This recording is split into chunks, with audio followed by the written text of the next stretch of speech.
আমরা এই বিদ্যতা আমরা আগামী দিনে এগিয়ে নিয়ে যাব। আমরা সবাই যেন আমরা নিজেদেরকে ফিল করতে পারি যে হ্যাঁ আমরা একসময় একসাথে পড়েছি, আমরা একসাথে বিশ্ববিদ্যালয়ে ঘুরেছি, বিভিন্ন প্রোগ্রামে একত্রিত হয়েছি। আজকে আমাদের মাঝে তারা আসাতে আমরা যেমন একত্রিত হয়েছি, এরকম প্রত্যেকটা বিষয়ে আমরা ফোনেও অনেক সময় কথা বলি, বিভিন্নভাবে আলোচনা করি এবং বলি যে আমরা এই অবস্থায় আছি, সেখানেও কিন্তু আমরা উৎফুল্ল থাকি। আশা করি আপনারা এই প্রোগ্রামে যারা এসছেন হয়তো আয়োজনটা আরও একটু সুন্দর করতে পারতাম, কিন্তু জানেন তো ঢাকা শহরে এখন তো আজকে বেশি করে শনিবার, আমরা আরেকটু মানে একদম রিজার্ভ করে করতে চেয়েছিলাম, সেটুকু আমাদের ক্ষমতা, এটা আমরা ক্ষমা করবো।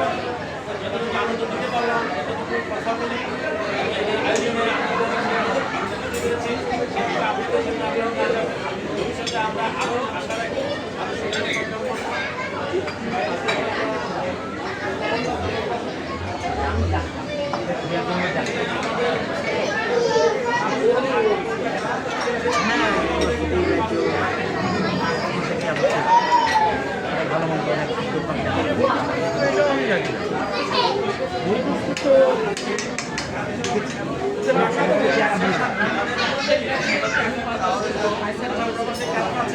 এবং তাদের জীবনযাত্রা কেমনভাবে তারা অতিবাহিত করছে, আমাদের কথা কীভাবে মনে করে আমরা এই তাদের কাছ থেকে শুনি। প্রথমে কাঞ্চনের কাছ থেকে আমরা কিছু শুনতে চাই। আসসালামু আলাইকুম। আমি কি বলবো, তার আমার পরিবর্তে আমি নুরুল ইসলামকে একটু অনুরোধ করি আমারটা একটু বলে দে। তো যাই হোক, কেমন আছি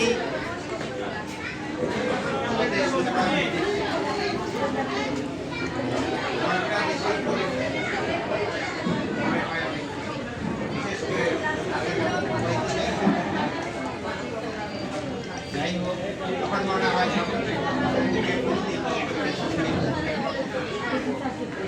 সকালে উঠে আবার সেই শুক্রবারে সংগ্রাম যায়, আবার রাতে হয়তো মনে পড়ে, আবার সকালে সেভাবেই চলে যায়।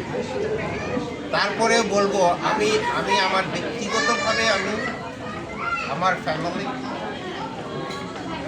এত ভালো আছি, আমি বলবো যে আমি দুনিয়ার সঙ্গে এর চেয়ে ভালো থাকে পৃথিবীতে সম্ভব, এটা আমি বলতে পারি।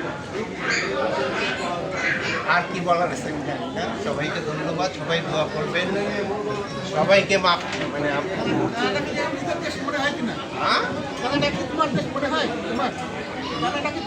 অনেকদিন তো থাকলে মনে হয়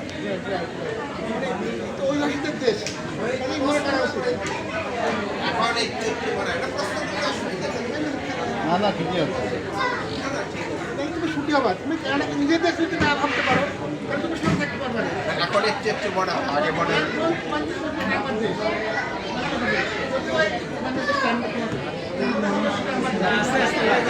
ঘুরে যাওয়ার পর মনে হয় বাংলাদেশ আমার কাছের দেশ, হ্যাঁ আমার কাছের দেশ, তাই এটা কাছাকাছি তো আসি যাওয়া যায়, কদিন থেকেই তো যাওয়া যাচ্ছে, যাওয়া এসে করা যাচ্ছে, ভালো লাগবে। পৃথিবী আমার দেশ। হ্যাঁ ওকে।